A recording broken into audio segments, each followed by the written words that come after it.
வணக்கம் ஃப்ரெண்ட்ஸ், எல்லோரும் எப்படி இருக்கீங்க? நான் சூப்பராக இருக்கேன். இன்றைக்கி ஒரு வீடியோ பார்க்க போகிறோம். அந்த வீடியோ வந்து எல்லாருக்கும் யூஸ்ஃபுல்லாக இருக்கும்.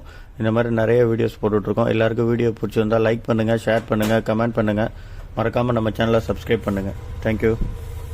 வணக்கம் ஃப்ரெண்ட்ஸ், இது பார்த்தீங்கன்னா வந்து வோல்டாஸு, கேரியர் இந்த மாதிரி போர்டில் வந்து இந்த மாதிரி போர்டு இருக்கும். இன்வெர்டர் மாடலு, ஓகேங்களா? 1.5 டன் இது, ஓகேவா? இப்போ நான் ஆன் பண்ணி காட்டுறேன் பாருங்கள். இது ஒர்க்கிங் தான். இப்போ ஒரு சின்ன PC01 அப்படின்னு எரர் வந்தது. PC01 உங்களுக்கு ஆல்ரெடி அதை பற்றின வீடியோ போட்டிருப்பேன். தெரிஞ்சதுன்னா அந்த வீடியோ பாருங்கள். ரிலே வந்து மெயின் ரிலே வந்து ஆக்டிவேட் ஆகாமல் இருந்தது. மெயின் ரிலேக்கு வர சப்ளை வந்து சர்க்யூட் வந்து கட் ஆகிட்டு இருந்தது, ஓகேங்களா? பின்னாடி எல்லாம் கனெக்ட் பண்ணியாச்சு. இப்போ வந்து ஆக்டிவேட் ஆகுது உங்களுக்கு. காட்டுறேன் பாருங்கள். இங்கே பாருங்கள், இதில் பாருங்கள், கட் ஆகிடுச்சு. இதுதான் சர்க்யூட் இதுக்கு போகிறது, ஓகேங்களா? இந்த 12 வோல்ட் ரிலேக்கு போகிறது இதுதான் அந்த மெயின் ரிலே, ஓகேங்களா? அதில் வந்து சப்ளை லைன் வந்து கட் ஆகிட்டு இருந்தது, ஓகேவா? இப்போ கொடுத்தாச்சு. இப்போ அந்த PC01 எரர் போயிடுச்சு. இது சம்மந்தமாக PC01 என்ன எரரு, எதுக்காக வருது அப்படின்னு ஒரு செப்பரேட் வீடியோவே போட்டிருக்கேன். அந்த வீடியோவை பார்த்தீங்கன்னா உங்களுக்கு அதை எப்படி சால்வ் பண்ணுறது, என்ன எப்படி கண்டுபிடிக்கிறது அப்படி பற்றின ஒரு ஃபுல் டீட்டெயில்ஸ் வந்து அதில் இருக்கும் அந்த வீடியோவில், ஓகேங்களா? இப்போ வந்து இன்னொரு விஷயத்துக்காக தான் உங்களுக்காக இது வந்து நான் வீடியோ போடுறேன். இதை வந்து ஸ்கிப் பண்ணாமல் பாருங்கள். இது ரொம்ப முக்கியமானது. இதில் பார்த்தீங்கன்னா இங்கே வந்து 2 காயில் இருக்குது பாருங்கள். இங்கே ஒன்று, இங்கே ஒன்று, 2 காயில் இருக்கா? ரெண்டுமே ஒரே மாதிரி தான் தெரியும் பார்க்குறதுக்கு, ஆனால் வேறு வேறு. இப்போ ஆன் பண்ணி காட்டுறேன் பாருங்கள். இன்டோர் ஆன் பண்ணிட்டேன், அவுட்டோர் ஆன் ஆகி ரிலே இப்போ டிக்குன்னு ஆன் ஆகிடுச்சா? இப்போ வந்து இப்போ எரர்லாம் வராது, பக்காவாக ஒர்க் ஆகும்.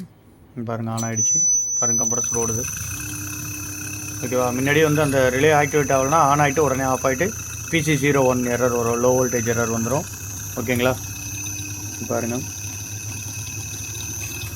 ஓகே. இப்போ போர்டு பக்காவாக இருக்குது, எல்லாமே கரெக்டாக இருக்குது.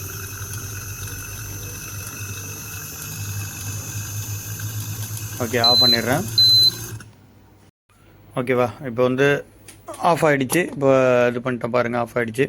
இப்போ 2 காயில் இருக்குது பார்த்தீங்களா? இது ரெண்டும் பார்க்குறதுக்கு ஒரே மாதிரி தான் இருக்கும். ஃபெரட் கோர் இருக்கும், அதில் வந்து காயில் வைண்டிங் பண்ணியிருப்பாங்க, ஓகேவா? இப்போ நார்மலாக இன்வெர்டர் போர்டிலலாம் பார்த்தீங்கன்னா ரியாக்டர் காயில் அப்படின்னு ஒன்று யூஸ் பண்ணுவோம். இந்த உள்ளே வச்சுருக்கோம் பார்த்தீங்களா? இந்த மாதிரி டிரான்ஸ்ஃபார்மர் மாதிரி வரும். அது டிரான்ஸ்ஃபார்மரில் ரியாக்டர் காயில். டிரான்ஸ்ஃபார்மர்னால் ஒரு பிரைமரி ஒரு செகண்டரி இருக்கும். ரியாக்டர் காயிலுங்கிறது ஜஸ்ட் ஒரு இண்டக்டர் மாதிரி தான். ஒரு இன்னும் ஒரு அவுட் இருக்கும். இதே பெரிய லெவலில் இருக்கும்போது அதை ரியாக்டர்னு சொல்லுவோம். ரியாக்டிங்காக யூஸ் பண்ணுறது. அது எப்படின்னா, இதில் வந்து பார்த்திங்கன்னா PFC சர்க்யூட்னு ஒன்று சொல்லுவாங்க, பவர் ஃபேக்டர் கரெக்ஷன்னு. அப்போ அந்த PFC சர்க்யூட்டுக்கு வந்து வோல்டேஜ் வந்து நம்ம கரெக்ட் பண்ணணும். அதாவது கரெக்ஷன் பண்ணுவோம் அப்படின்னு சொல்லுவாங்க. அதை கரெக்ஷன் பண்ணுறதுக்கு வந்து பார்த்திங்கன்னா இந்த ரியாக்டர் காயில் தான், இந்த இண்டக்டர், அதாவது இண்டக்டர்னு சொல்கிறா, ரியாக்டர் காயில் தான் சொல்லணும். அது பெரிய லெவலில் இருக்கிறதுனால இந்த ரியாக்டர் காயில் தான் ரொம்ப முக்கியமானது, ஓகேங்களா? அது இல்லை அப்படின்னா இதில் இருக்க IGBT வந்து ஷார்ட் ஆகிடும். IGBT வந்து ஷார்ட் ஆகி ஐசி போய்டும் உங்களுக்கு, ஓகேங்களா? ஏன்னா இதில் ஒரு போர்டு அன்றைக்கி ஒரு நாள் ஒரு சர்வீஸ் பண்ணும்போது ஒரு போர்டு பார்த்தேன். இதை வந்து லைன் ஃபில்டர்னு நினச்சிட்டு யாரோ எடுத்துகிட்டு இதை டேரெக்ட் பண்ணி விட்டுருக்காங்க. இந்த ஃபில்டரை ஃபுல்லாக எடுத்துகிட்டு டேரெக்ட் பண்ணிட்டாங்க.